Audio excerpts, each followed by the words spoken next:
আসসালামু আলাইকুম। আশা করি সবাই ভালো আছেন। আজকের ভিডিওটি শুধু দর্শক নয়, সরকারের জন্য, বিরোধী দলের জন্য। আপনারা একটু দেখবেন। আপনারা অবগত আছেন যে 2 থেকে 3 বছর আগে তুরস্ক কিন্তু কু হয়েছিল। সেনাবাহিনীর রাষ্ট্র ক্ষমতা দখল নিতে চেয়েছিল, কিন্তু হয়তো সেনাবাহিনী ব্যর্থ হয়েছে। তারপর কি হয়েছে? সেই তুরস্ক সরকার সাথে সাথে 24 ঘন্টার মধ্যে কয়েক লক্ষ লোক সরকারি চাকরিজীবী, প্রশাসন এবং প্রশাসক থেকে ছাঁটাই করে। কারণ দুষ্ট লোক দিয়ে রাষ্ট্র ভালো চালানো সম্ভব না। কিন্তু আমাদের এই যে গণ অভ্যুত্থান হলো 5ই আগস্ট, বিশ্ব ইতিহাসে একজন অন্যতম স্বৈরা শাসককে তাড়ানো হয়েছে, যেখানে 16 বছর গুম, খুন, হত্যা, সন্ত্রাস, চাঁদাবাজি, টেন্ডারবাজি, ধর্ষণ, আয়নাঘর পর্যন্ত চালু ছিল। মজার ব্যাপার, এসবের সাথে প্রশাসনও জড়িত ছিল। কিন্তু 5 তারিখ পালা বদলের পর কি উচিত ছিল? না হলেও 10 লাখ লোক আস্তে আস্তে ছাঁটাই করার প্রয়োজন ছিল, কিন্তু সরকার সেটা করে নাই। তারপর কি হয়েছে? যেমন ইউনূস সরকার তার উপদেষ্টা পরিষদ সহ সবাই দুর্ভোগ পোহাইছে, এবং নির্বাচনের পরে 12 তারিখ নির্বাচনের পরে বিএনপি সরকারও ঠিকই ওই একই রকম দুর্ভোগ পোহাচ্ছে। রাষ্ট্রে বিভিন্ন রকম ষড়যন্ত্র কিন্তু হচ্ছে। কোথায় সমস্যা ছিল? লোক কেন আপনারা ছাঁটাই করলেন না? বাংলাদেশে তো জনগণ কম না? ভালো ভালো মানুষ, শিক্ষিত মানুষ রাস্তায় ঘুরছে, চাকরি পাচ্ছে না। আপনার খারাপ লোক দিয়ে কেন চাকরি করাতে হবে? আসেন একটা বিষয়, এখানে একটা ভুল করছেন। দ্বিতীয় ভুল, যে স্বৈরাচার চলে গেছে তাদের অবশ্যই লোকজন তাদের আছে, তাদের একটা জনসমর্থন দেশে আছে, তারা নির্বাচনে ভোট দেবে, একথা ঠিক। কিন্তু আপনারা সব দল মিলে তাদেরকে টানাটানি শুরু করছেন। কেন টানাটানি শুরু করছেন? আরে তারা তো এমনি ভোট দেবে, এমনি তারা নিজেরা রক্ষা পাওয়ার জন্য আপনাদের পিছে দৌড়বে। বিএনপি বলেন, জামাত বলে, তারা অন্য অন্য যারাই আছেন না কেন, আপনাদের পিছে ওরা তো এমনি নিজেরা দৌড়বে। যেহেতু তারা 16 বছর ধরে অন্যায় অপরাধী, তাদের সেফের জন্য আপনাদের পিছিয়ে দৌড়বে, ভোট নিয়ে দৌড়বে আপনাদের পিছনে।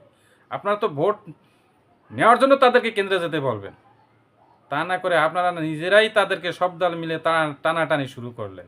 কেন টানাটানি শুরু করতে? যে তারাও একটু সুযোগ সুবিধা নিচ্ছে। এখন ওইখান থেকে বসে আবার তারা বিভিন্ন ষড়যন্ত্র গোপনে করছে, রাষ্ট্রের বিরুদ্ধে, দলের বিরুদ্ধে, সব দলের বিরুদ্ধে। আপনারা কি মনে করেন বিএনপি, জামাত, এনসিপি সহ যারা আছেন যে আওয়ামী লীগ ব্যাক করলে আপনাদের পুজো দেবে? না, আপনারা ভুল চিন্তায় আছেন। আওয়ামী লীগ আপনাদের সালাম দেবে না আওয়ামী লীগ ফিরলে, এই একটা জিনিস মনে রাখবেন। তাই আপনারা কেন তেল মারবেন? তেল তো আপনাদের পিছনে ওরা মারবে। উল্টা সেখানে আপনারা উল্টা স্বৈরাচারের পিছনে তেল মারেন, তাহলে রাষ্ট্রের ক্ষতি করলো কারা? আপনারা নিজেরাই তো করলেন। এখনো সময় আছে, নিজেদের সংশোধন করুন, নিজেদের মধ্যে ধাক্কাধাক্কি বন্ধ করুন। রাষ্ট্রের কিভাবে ভালো করা যায়, স্বৈরাচার মুক্ত রাখা যায়, ষড়যন্ত্র মুক্ত রাখা যায়, সেভাবে কাজ করেন। রাজনৈতিক দলগুলোকে আমরা সেটাই বলবো। সর্ববিষয় মানে যেটা প্রথম দরকার, সর্বপ্রথম সেটা হলো রাষ্ট্রে এই মুহূর্তে সামরিক শক্তি বৃদ্ধি দরকার। সামরিক শক্তি বৃদ্ধি না হলেও বিশ্বের কোথাও আমাদের টেবিলে জায়গা হবে না, কোনো টেবিলে আমাদের জায়গা হবে না। অর্থাৎ সামরিক শক্তি বৃদ্ধি হতে হবে। এখানে অনেক অনেক কজ দেখাবে, এ অস্ত্র ভালো না, সে অস্ত্র ভালো, এটা ভালো, সেটা ভালো, তাল বাহানা করবে। বুঝবেন ওইগুলাই আসলে দুষ্টু লোক, ওইগুলোই বাংলাদেশের উন্নতি, সামরিক শক্তি চায় না।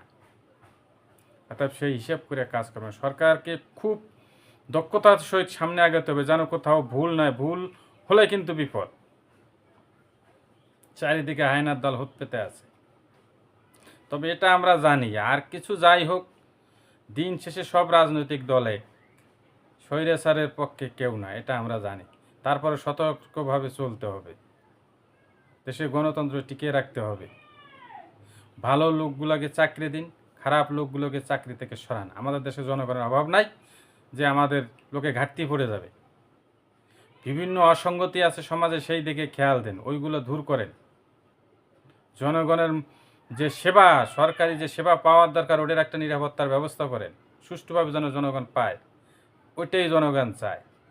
সমস্ত রাস্তাঘাট দেশের পাকা করেন, 24 ঘন্টা বিদ্যুৎ নিরবিচ্ছিন্ন বিদ্যুতের ব্যবস্থা করেন। জনগণ এটাই চায়।